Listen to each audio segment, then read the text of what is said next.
Hello there, welcome everyone. Really excited to see everyone today. My name's Dan Ayers. I am a digital journalist for BBC Radio Somerset and BBC Radio Bristol. I do freelancing at the moment, which is obviously in journalism a fantastic way to develop skills. What I'll do is I'll show you a little video about a little bit I've done, and then we'll just go through a little bit of a talk, and then you can have any questions later on, and ask me anything about being a youngster and being a journalist, and coming out of sixth form, coming out of school and knowing what you want. Yeah, I'm more than happy to. So I'll let the video do the talking. Want to become a journalist and work for the BBC? Fancy being the next Laura Koonsberg or Dan Walker, producing and presenting BBC programmes? Well, it could be you. Back in 2017, I got to that crossroads in life, the end of sixth form. What do? Do you do uni or do you do an apprenticeship? I wanted to go into journalism, and I think one of the ways personally for me was going for an apprenticeship. I went for the apprenticeship, managed to get it. Never believed I'd get it. But the BBC want to hear from you. They want to hear from everyone. The BBC is for everyone. I applied for the scheme, managed to get on it. And then I got trained up to be a journalist. Basically, I did an NCTJ in journalism. It's basically a diploma, which gives you the qualifications you need to become a journalist without going to university. I then had loads of opportunities to shadow reporters, top presenters and reporters in Somerset and Bristol, developing my news skills and how to write and tell stories. Eventually, I got the chance to tell stories on social media, radio and online, and even TV, telling my stories to the world from the BBC.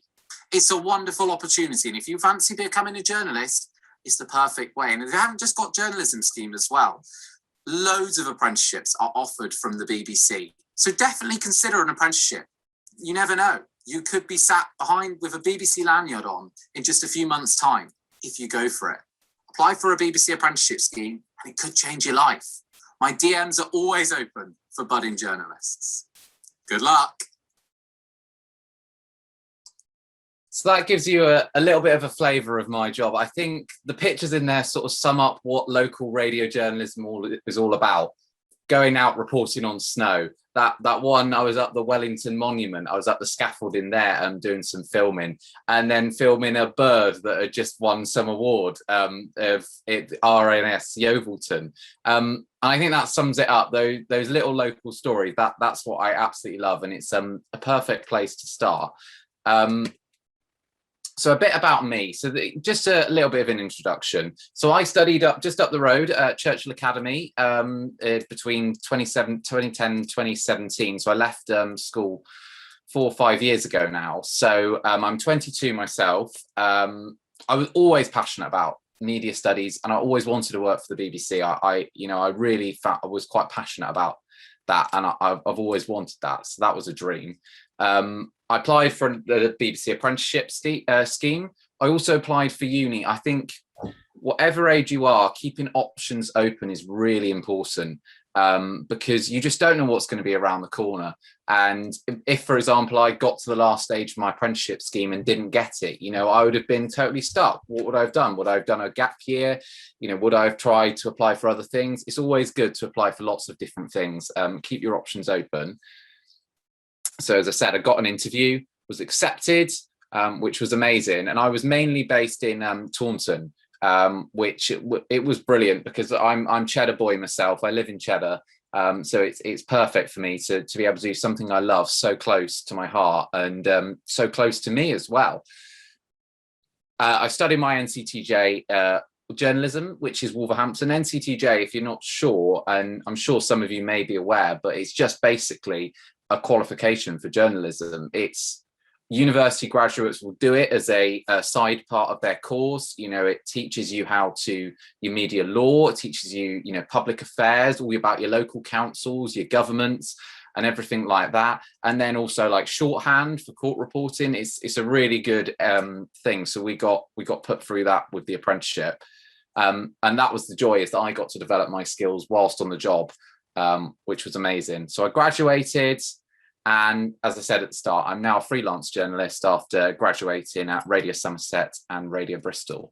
And freelancing is a fantastic way to, don't be put off by freelancing. It is tough sometimes, but it is a fantastic way to develop your skills.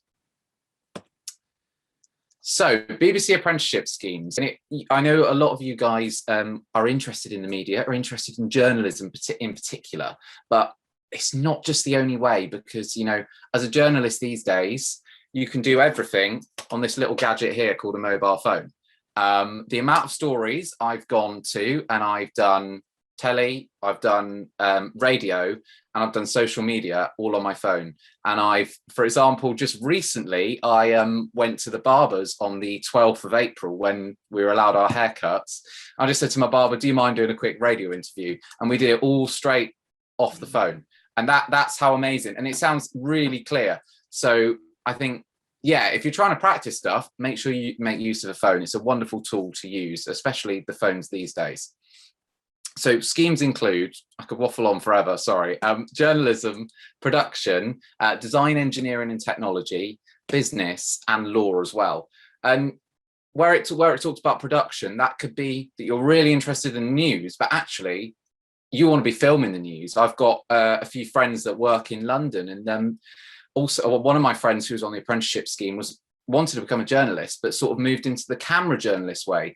And he was filming Nicola Sturgeon just last week with her election victory.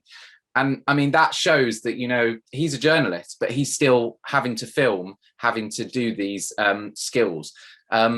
So it's just keep your options open. There are loads of different ways, and once you're in, I think that's where you can sort of venture out. And yeah, all you need to do is just search for BBC apprenticeships. So currently they are, some of the schemes are closed, but some of them are open. So if you are interested in having a look, do have a look, and just keep an eye on BBC apprenticeships. Just keep looking out for them, because it's definitely worth it. It's a bit about my job. As I said, I work for Radio Somerset mainly, and Radio Bristol as well. As you can see there's a picture of me behind the radio desk. There's at Broadcasting House, and there's me, classic local radio journalist, out with some cows reporting. That story was an Italian man who believed that singing opera to cows helps them relax. So that was a very interesting one, and that's the stories you sort of get sent on in local radio. That's me with local celebrity Val Stones. I always like putting that one in from Bake Off. And then, as you can see from that picture there that's just come up, is we've had to adapt, just like every industry. That was actually in August when we were allowed out, but obviously strict health and safety, and that was on a building site as well, hence the hard hat. And then that's me just a few weeks ago in the studio helping to produce one of the shows and reading the travel bulletins.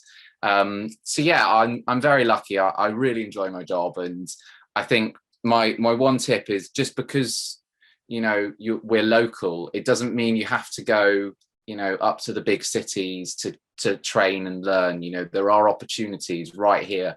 You know, I'm Somerset born and bred, and, you know, I'm passionate about the patch that I live in. You know, I used to live in Weston-super-Mare. You know, I've been all around this sort of area up towards Bristol and Taunton. So, you know, I think that's the key, that, you know, news is everywhere, and it's how you tell it. So I'll just give you a couple of examples I worked on. Which so this one is from, I know some of you are maybe associated with King Alfred, so that one is King Alfred's, the middle one. What I'll do is I'll quickly show you, I quite like, I'm going to go for the pumpkins one, because I think that's quite a local radio story. Let me just check. Can you still see my screen or not? Yes, looks like you can. Cool. Perfect. So this is a story I was sent on. This was 2019, and I think it just sums up what you cover in local radio. And this was I put together for social media, and in the end, it got over 1 million views on Facebook.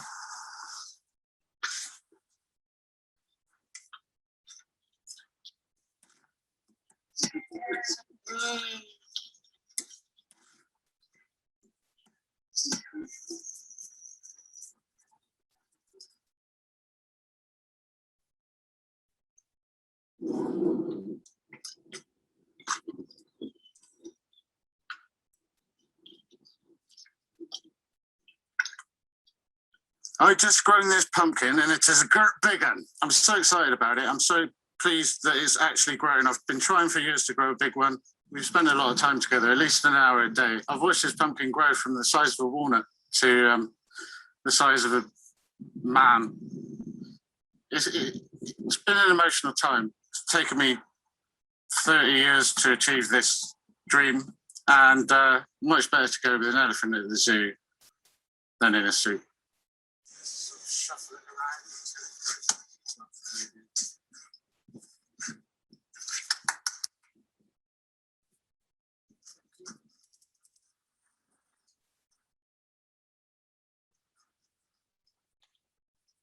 Brought in his very massive pumpkin. The elephants loved it. It's something new for the elephants that to come out and kind of see what that is and investigate, and also eating it, which is the best thing. So yeah, hopefully he's up for doing this on a yearly basis.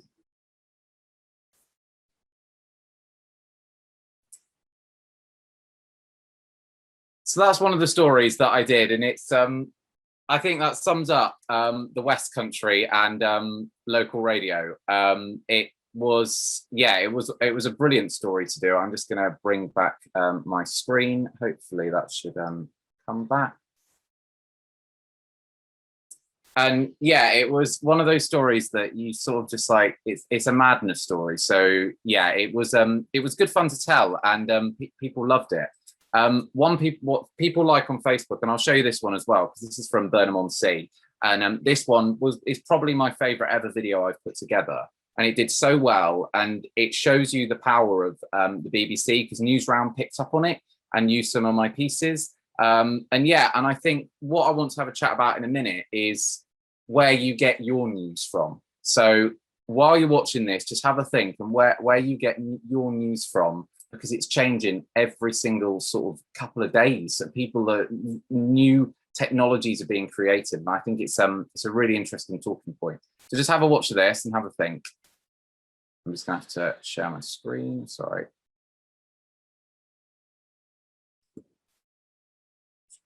Sorry, the zoom's in the way. There we go. I have made this poo bag dispenser because there was a sea of poo, and now because people have been using this, it's become a lot more clearer, and I don't want to be walking to school and treading in dog poo.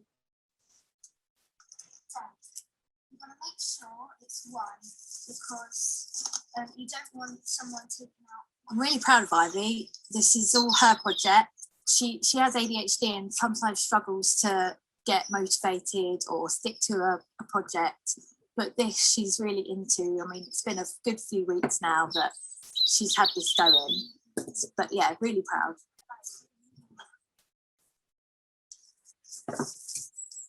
Currently, I have made 4, but I'm planning to make some more, because there's still some areas around here that are really pooey, and I think they should be cleared up. So that was a lovely story to work on. It was a really lovely story to work on. Sorry, I'm just going to bring back.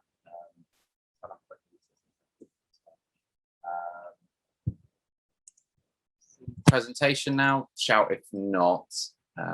Oh, there we go. So yeah, it's one of those ones that it's a really lovely story to talk about, and that was all spotted on a Facebook community group, Burnham-on-Sea or Burnham and Highbridge discussion. And I spotted that and I pitched it, and I went out and filmed it, edited it. And the majority of that is filmed on an iPhone. Also, I think iPhone, especially when especially when a young, potentially vulnerable person that you're, filming with, big camera can be quite scary. If you've ever been interviewed or you've had to do interviews, having a big camera in your face, a points west camera or, a big telly camera, can be quite daunting. But if you just go with someone just with an iPhone or a really small DSLR camera, digital camera, it can be less daunting. So I'd used that, and yeah, it was a wonderful story to work on. It's also a great example of keeping your contacts close, because actually, awfully, someone burnt them down a few months later, and I got first dibs straight away to chat to Ivy, and she came on the radio to chat about this and how awful it was. But the mum said, "Oh, I had ITV, I had the local papers contact me, but you were so good to us.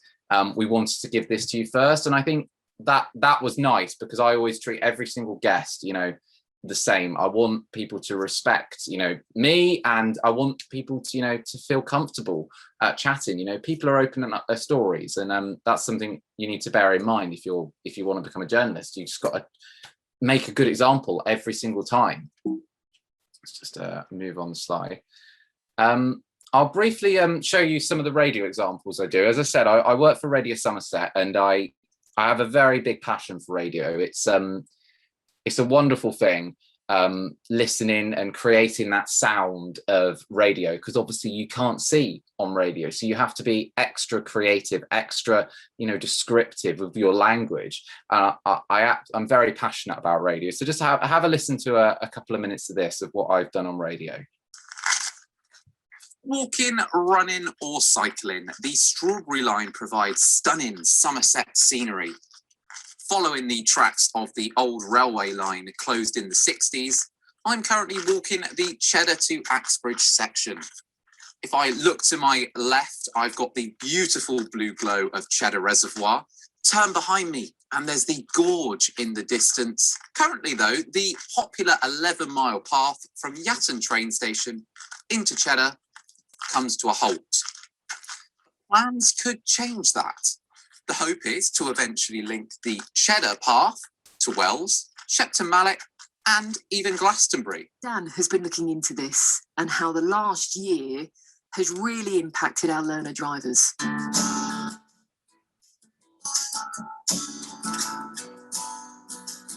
We all have a story from the days of learning to drive a car. I passed in 2017. First time, I'll have you know. But imagine trying to gain that independence and freedom of driving during a global pandemic.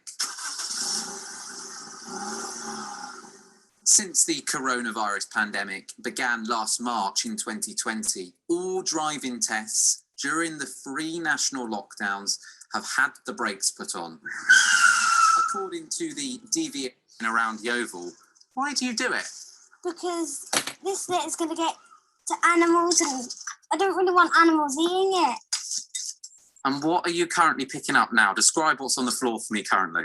Forks, bubble wrapping. BBC Somerset's Dan Ayers is at the scene. The whole left side, the cafe part of this structure, has been completely engulfed in fire. The right side is a small dwelling. The structure remains in sort of a wooden hut side, but you can see the fire has ripped into parts of that building too. But the left side, the main cafe, has been completely engulfed in fire. How are the roads? Yeah, not looking too bad at the moment, Claire. M5, A303 through the county, all okay. Just a few temporary traffic lights and roadworks to watch out for. Wells, the A39 Glastonbury Road. That's looking a little slow due to the roadworks and lights in the area. Haybridge as well, the A371. That's just up from Elm Close, ongoing roadworks. And this A361, that's at Beer Lane, Glastonbury, just up from New Rifleman's Arms pub. Temporary traffic lights that finish tomorrow. Anything else you spot though throughout the morning, do keep me posted. It's 0800 678 1566.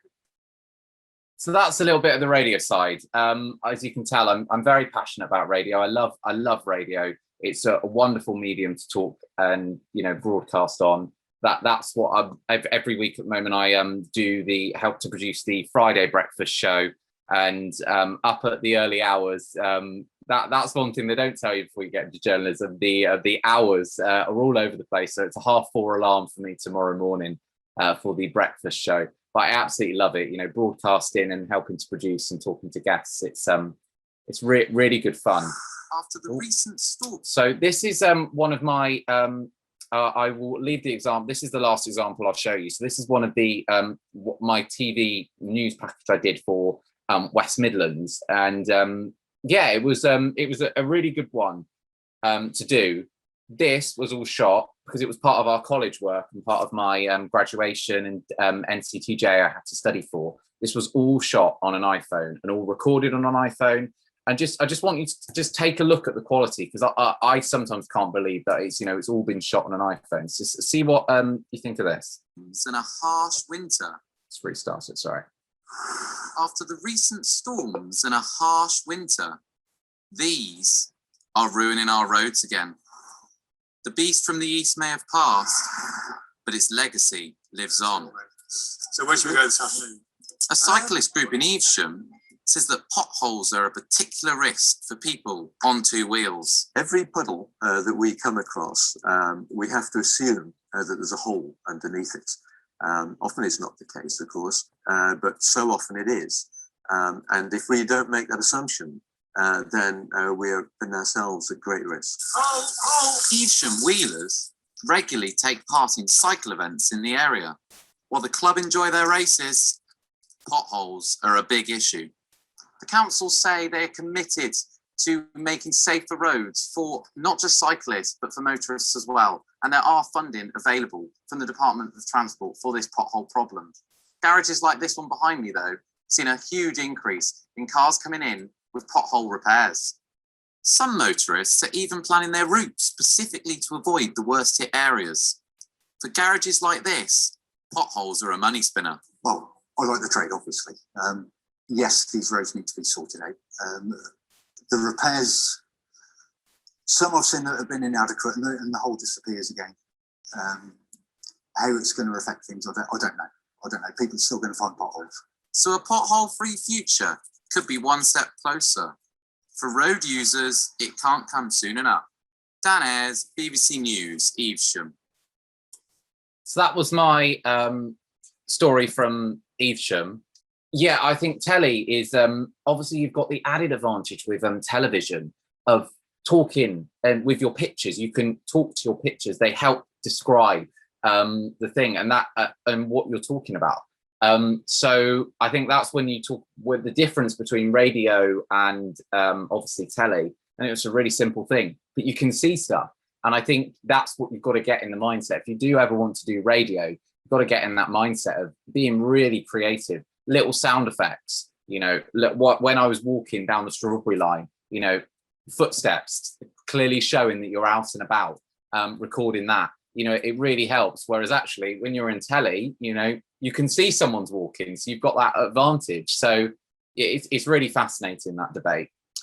Right, now it's my time to bring you all involved. So anyone is welcome to answer this question, and you know, as many people as you want. I want to hear your thoughts. I want to get you guys involved. How do you get your news? Where do you find it? Anyone is welcome to answer. Where does the news appear for you? Where do you usually go if you come home or whatever, or maybe after school? Where do you see news? Don't be shy. So I don't normally have time to watch the news because I have loads of after-school clubs these days, so I'm really busy. But sometimes on Twitter, people retweet things that are like important in rules changing to do with COVID normally. Yeah. And then also other people talking about it at school and just general things. That's basically how I find out these days. Yeah, that's totally valid. And let's just remember that how much that's changed over 10 years, because Twitter, you know, was only just coming up 10 years ago. So let's look to the future. Where are we going to be in 10 years' time with news? I think that's the fascinating question as well. Anyone else? Where do you get your news? I'm happy to share my thoughts as well. I will happily, but I think it'd be nice to hear. Anyone's welcome. I can give you my daily news intake if that helps. Yes, go for it, Nigel. It might be quite different to younger people who are on this broadcast at the moment. So I start my day and I get my news locally and nationally from Radio Bristol, that I listen to their 8 o'clock or 9 o'clock news broadcast. And then during the day, I will buy a newspaper, buy the Times newspaper. And then later in the day, I will watch either BBC News at 6 o'clock or Sky News at some stage during the evening. And I also watch Points West, BBC Points West. So that is a snapshot of how I get my news every day. Of course, yeah. And would you say, Nigel, has that changed at all, or is that quite a cemented routine? Has that changed in the last few years at all with anything, or always been the same? it's pretty much stayed the same for the last 4 or 5 years. Being an old fogey, I'm not on social media, for example, and I would not go onto Twitter to get my news because in my experience and the experience of other people that I know, the stuff that's on Twitter, you've got to be very careful about whether it's news and whether it's subjective or whether it's objective. So I wouldn't bother with that, but that's just me. And I know the younger generation do go on Twitter a heck of a lot, but there's a lot of stuff that on there that you have to be careful of as to whether you take that as your regular news feed. That's my opinion. I'm with you on that. There is, and that's a whole nother topic, fake news. I think we could talk about that for a long time because, you know, so many people do fall for fake news stuff. And yeah, no, it's really interesting. Well, for me, I usually get my news on, it is usually Twitter in the morning. I usually open Twitter. I've got the BBC News app on my phone. And that's where I get a lot of my news. Facebook, I get a lot of my news. They share BBC News, maybe share an article, or ITV. I read that. I still watch some regional telly, but I'm not every day, you know, so I will watch bits of Points West, but I won't watch it every day. And obviously, working at a radio station, I obviously listen to the radio. So when I'm ever in the car, I'm always got the radio on or a podcast. So yeah, what I'll do, let me just see that. Yeah, so this is working now. So you can get news from your Snapchat. I'm sure if you're on social media, any of you guys, you would have seen Lad Bible. Don't underestimate the power of Lad Bible. 37 million likes on Facebook. That, you know, is huge. They have a huge market, and they do a lot of news. They do a lot of rubbish as well, but they do news. For example, when Boris Johnson did one of his coronavirus briefings, Lad Bible streamed it on Facebook. BBC News did. Lad Bible had more viewers. And I think that just shows you, you know, the power of someone on Facebook and, you know, the trust lots of people do put into that. Newspapers, you know, huge source of information still every day, daily, you know, and, you know, whether that's buying them or reading them online, you know, they still have a huge influence in the British media. Facebook, obviously, forgive me, I can't see what logo I've put behind there because my Zoom thing's in the way. There we go. BBC News as well. TikTok. You know, people can get news off TikTok. Don't underestimate the power of TikTok. There are now journalists in the BBC that are dedicated to developing accounts for TikTok because it's got such a huge, you know, platform. And don't underestimate. I want to say to all of you youngsters, I guarantee you all have social media, right? Or a lot of you will have social media. If you've done an Instagram post, an Instagram story, maybe a Facebook post, I don't know, maybe you've done a tweet, you are telling a story. You are already being a journalist without actually, you know, having a journalist job yet. So don't underestimate the power of that, you know, you are already telling stories every day. Your Snapchat of your friend, I don't know, you know, maybe doing a funny dance, that is a story. You know, you put a caption, you know, saying, what is he doing or whatever, that you're telling a story. So you've already got a huge advantage and you're telling stories every day. Instagram, as I just mentioned, the radio, Twitter, and TV. You can't forget TV. TV, especially during the pandemic, has drawn huge figures.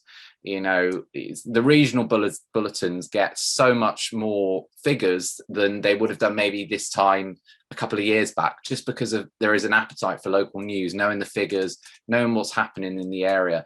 And that's been a real lifesaver for so many people. Right, so I'm going to show you something that I show whenever I do these talks. I always show this because, you know, being a journalist, you know, you get invited to people's homes and sometimes things don't go to plan. So I met this lady called Mandy, her name was, and she had a pet squirrel called Horatio.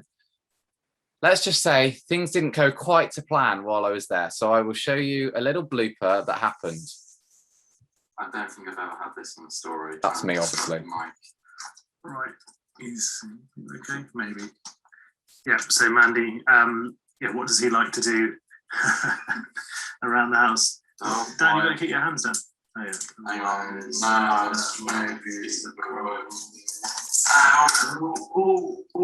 the Ooh, ooh. Thank you for working. Ow, ooh, ooh, ooh, ooh. Ow, ow. Okay.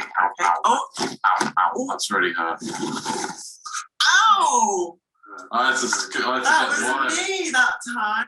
So that was me as a BBC apprentice getting bitten by a squirrel on a story. So as you can imagine, I was known as Squirrel Boy in the office forever.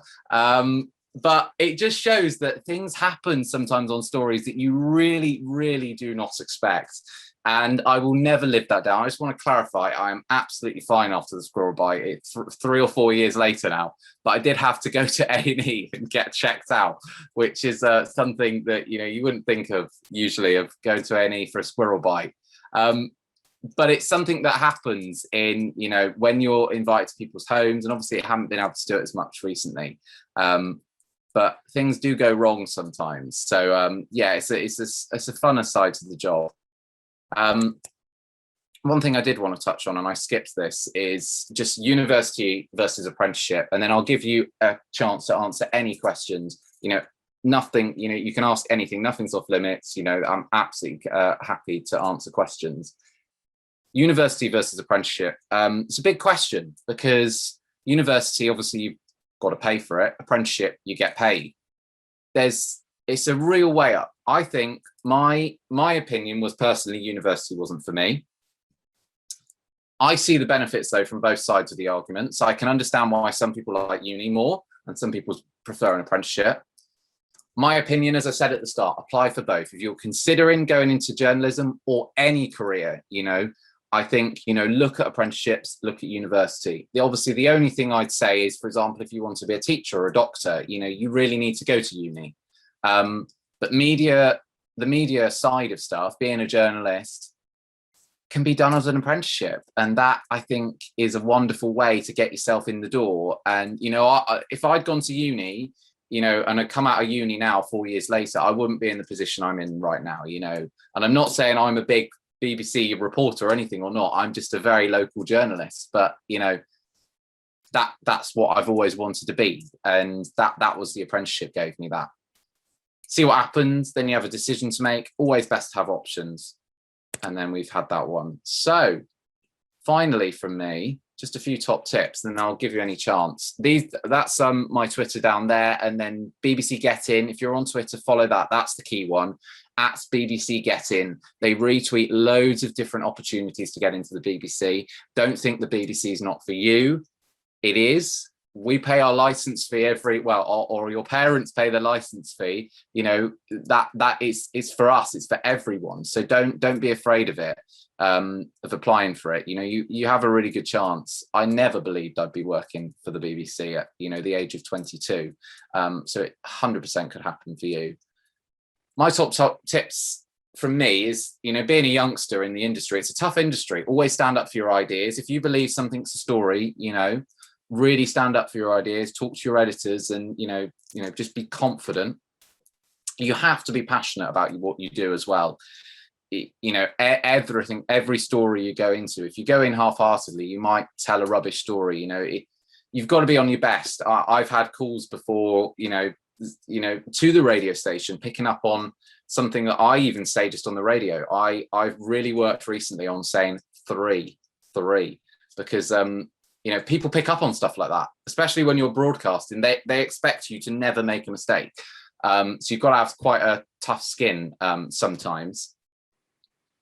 Make sure you feel comfortable making phone calls. This was a lot of my colleagues on the apprenticeship did not feel comfortable making phone calls. I've always been confident making phone calls. I don't mind doing it, but because we've got text, email now, a lot of people just don't bother with a phone call. The phone call is where you find out if your guest is actually going to be a good talker. There's nothing worse than emailing a guest for a couple of weeks, going to meet them, and they're really shy and just they talk like this and you can't really understand them.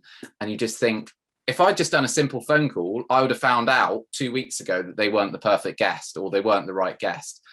So always make sure you're happy talking to people.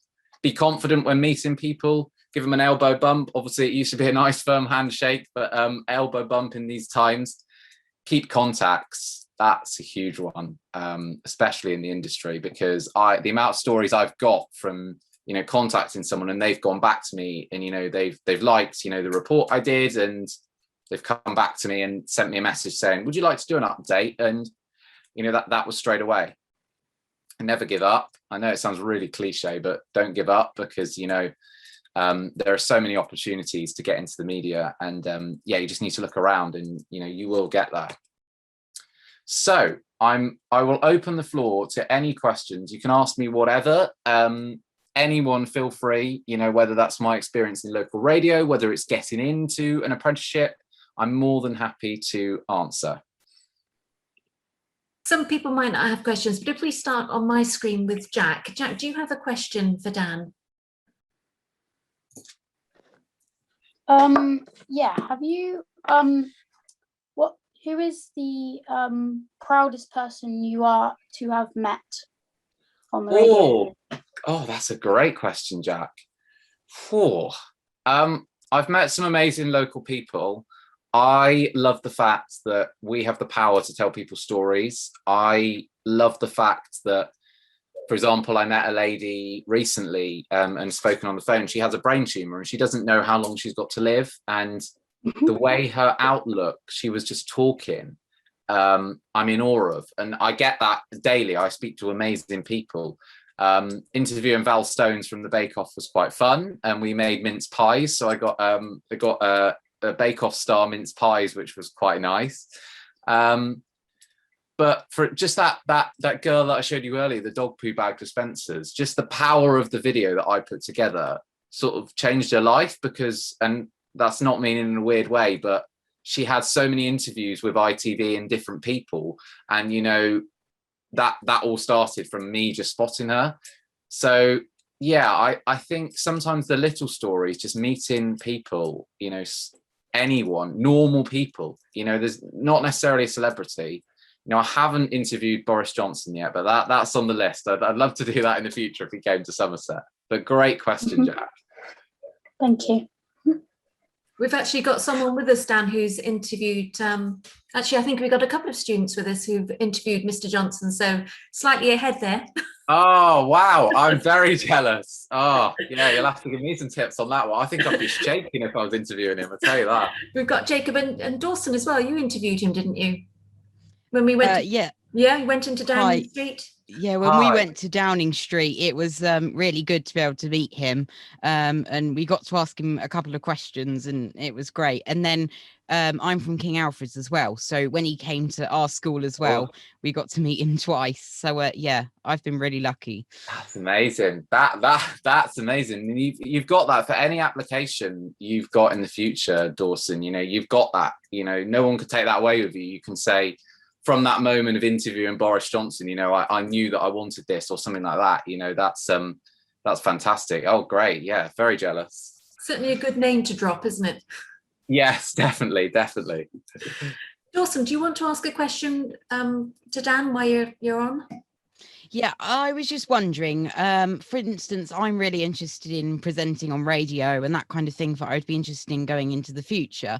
But where would you recommend, and how would you recommend getting experience to do that kind of thing before you start getting into the industry properly?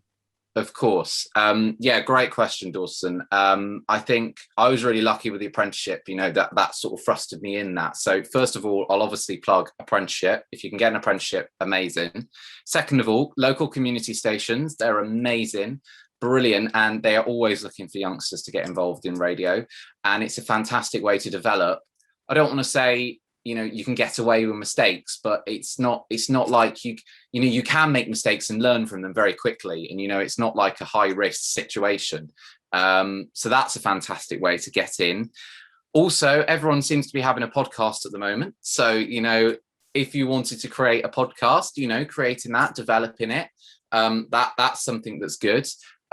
Because you can create it so simply these days with your phone, on your voice notes on your phone, developing your voice. I think my tip for radio is listen to lots of different stations, really variety. Listen to your local radio station, listen to, you know, your national stations, your 5 Lives, but also listen to places like Capital, Kiss, you know, because radio DJs so different, you know, there's so many different styles. If you think of the difference between Radio 4 and Kiss, you know, that they're both presenters, but one is a very serious news program and one is a music station. And yeah, you just work out what you want to do. And if you want to go into news, obviously, you know, Radio 4 and Radio 5 Live are fantastic to listen to, just to listen to the styles.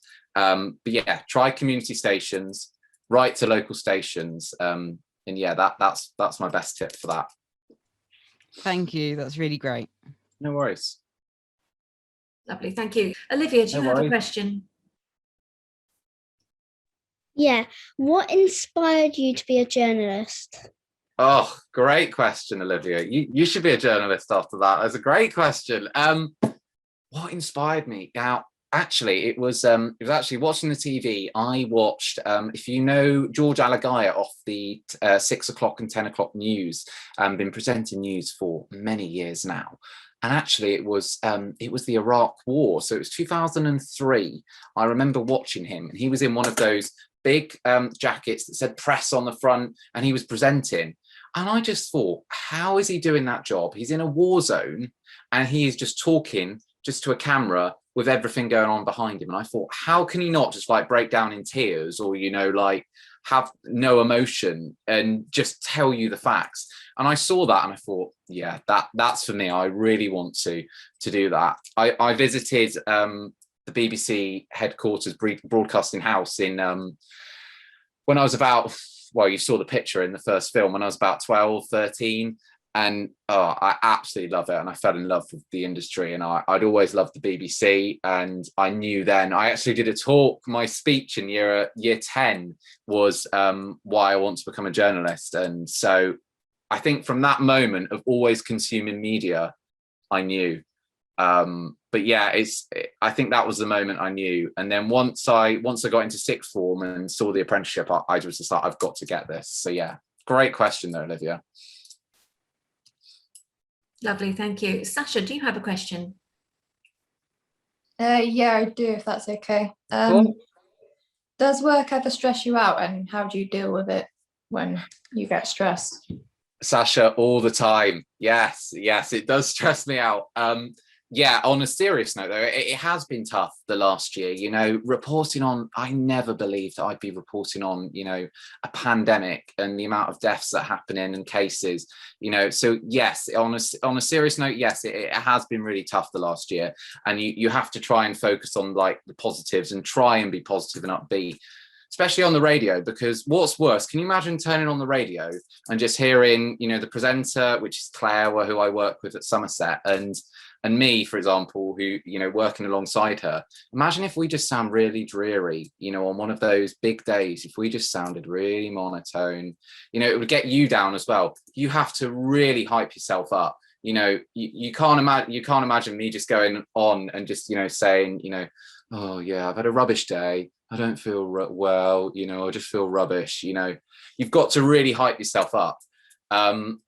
But yeah, 100% going back to your question, I feel stressed. It is a very stressful job sometimes, especially when you have news on your phone 24/7, 365 days a year, emails on your phone. So you've just got to try and shut out. I find going into the countryside and going for nice long walks is the perfect thing to shut off. Just turning my phone off, you know, making sure I go somewhere with no signal so I can't get any news. Because yeah, you know, it is tough reporting on stuff, but I think you just have to try and become desensitized to it, because otherwise, if every story you did that's sad, you know, it would just eat you up. But yeah, thank you. Great question, Sasha. Thank you. Brilliant. On to Samara, please, if you have a question. Yes, I do. So obviously you went into journalism through an apprenticeship. I was wondering if you got any tips for like the application, how to make yourself, I don't want to say stand out, but just make yourself look a good candidate for the apprenticeship. Yeah, Samara, that's a really good question again. Yeah, and I would say potentially you do want to try and stand out against your competitors, because it is a competitive industry at the end of the day.